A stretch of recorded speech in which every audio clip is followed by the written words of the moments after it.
Hey, what's up? Welcome to Terror's World. I hope you're doing well. Let's jump into today's spooky horror story. Don't forget to leave a comment, show some love by subscribing, and like this video. Boys and girls, grab your popcorns. Let's start. The Neighbor's Secret. I had always thought Mr. Johnson, my next-door neighbor, was just a quiet old man. He kept to himself, rarely coming outside except to tend his immaculate garden. One evening, as I returned home from work, I noticed an odd smell wafting from his house, like something rotting. Curiosity piqued. I decided to check on him. I knocked on his door, but there was no answer. The smell grew stronger, and I felt a knot of unease in my stomach. I called out, "Mr. Johnson, are you all right?" Still, no response. Unable to shake my worry, I walked around to the back of the house, hoping to find an open window. To my surprise, I found the back door slightly ajar. Hesitating only for a moment, I pushed it open and stepped inside. The house was eerily silent. The smell was overpowering now, making me gag. I called out again, "Mr. Johnson," nothing.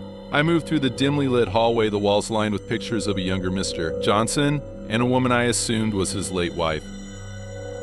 As I reached the living room, I froze. There in the middle of the room was a large padlocked trunk. The smell was emanating from it. My heart pounded as I approached it, a sense of dread washing over me. With trembling hands, I tried the lock. It was surprisingly loose. The lock clicked open, and I hesitated before lifting the lid. Inside, I saw a jumble of old clothes, blankets, and then something that made my blood run cold, a human hand, pale and lifeless. I stumbled back, my mind racing. Who could it be? I fumbled for my phone, dialing 911 with shaking fingers. "There's a body in my neighbor's house," I stammered to the operator. The police arrived within minutes, swarming the house. They questioned me briefly before focusing on Mr. Johnson, who had been found hiding in the attic. As they led him away, he muttered to himself, eyes wild. Days later, the news broke. The body belonged to Mr. Johnson's wife, who had been missing for years. He had kept her there, in that trunk, preserving some twisted sense of companionship. I moved away shortly after, but the memory of that night still haunts me. Every time I smell something rotten, I can't help but think of Mr. Johnson and the dark secret he kept just next door. I found the camera in a pawn shop 2 months ago. It was sitting on a shelf in the back, forgotten. There was even some old Polaroid SX70 film. Nothing against phone cameras, but I loved the idea of a photo I could physically hold in my hand. $20 later, it was mine. I loved walking outside and snapping pictures of the world around me. There was nothing like the click of the shutter button followed by the whoosh as the photo emerged. My infatuation annoyed my boyfriend John, but what didn't? However, I began to notice something. The images were somewhat off.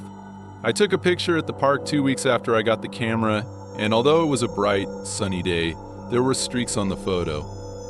I blamed the bad film. But the next day, as I was out walking, it began to rain, streaking the sky just like the picture. As time went by, I noticed more peculiarities. Pictures of buildings showing different people than I remembered. A snapshot of a theater marquee showing a movie that didn't open for another week. One day, a woman on the street asked me to take her picture. Not wanting to be rude, I agreed. She posed and smiled, but the photographs showed her standing on crutches. I said the camera was broken. The next week, I saw her hobbling down the street. Apparently, she'd sprained her ankle 3 days before. That's when I realized this was no prank. The camera was showing me pictures of the future. An hour, a day, a month, it seemed inconsistent, but the things in the pictures hadn't happened yet. I began taking the camera everywhere, never letting it leave my sight. John became increasingly frustrated, but I had to figure out what it meant. I came up with 2 rules. No taking photos of myself, friends, or family, and no using it for personal gain. I was hiking yesterday when I impulsively took a photo of the city's skyline. But when the photo developed, what I saw horrified me. A city on fire, buildings destroyed, people staring in disbelief, and a giant mushroom cloud subjugating the sky. My God, what had they done? Not knowing how much time remained, I ran home to pack my things somewhere there must be safety. As I rushed around frantically, John came home. He saw me packing and asked what was going on, but all I could say was we had to go. He had to trust me. In his frustration, he grabbed me, knocking the camera onto the floor. I looked down at the picture and froze. The image showed John, enraged and raising a bloody knife while I stood in front of him, wounded and bleeding, holding a gun. The same gun that was in my bag at that moment. I looked at him, he looked at me, I dove for the gun.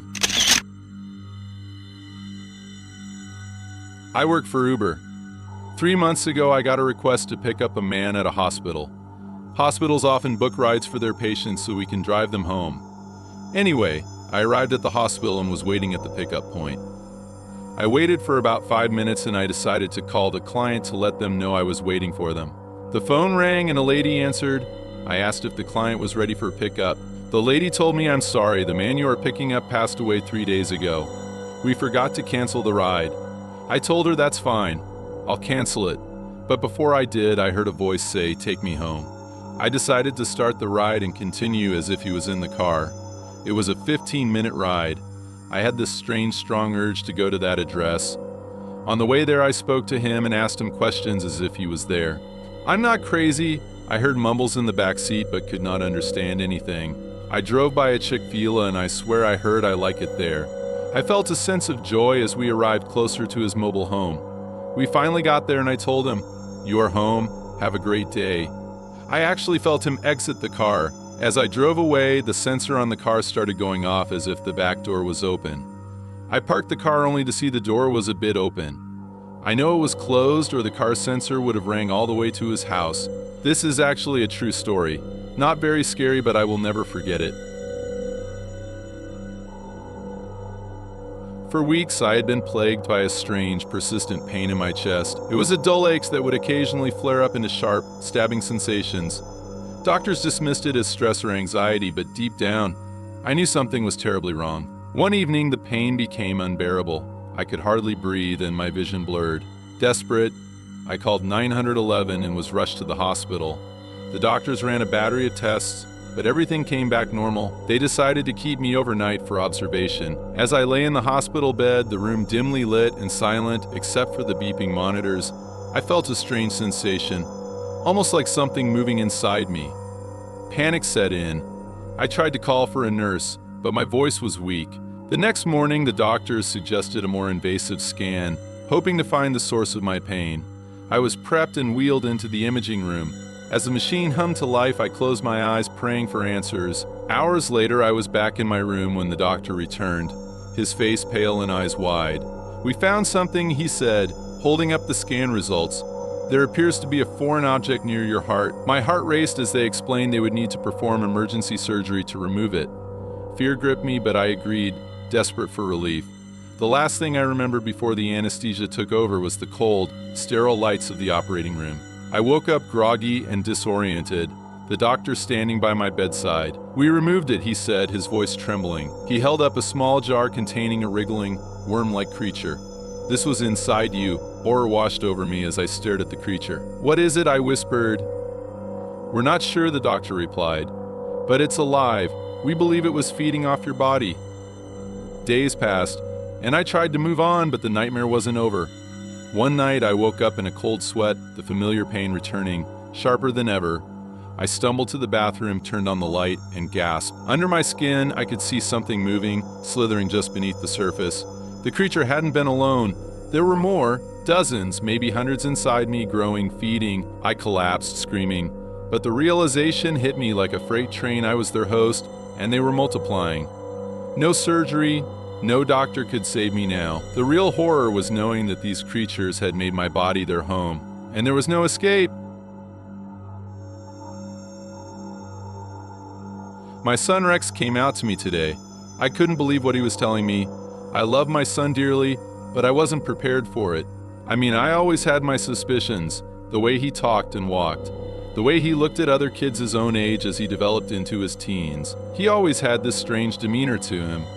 When he was a child, he didn't talk much and would get intensely angry if I tried to get him to play sports or if I insisted he played with the kids in the neighborhood.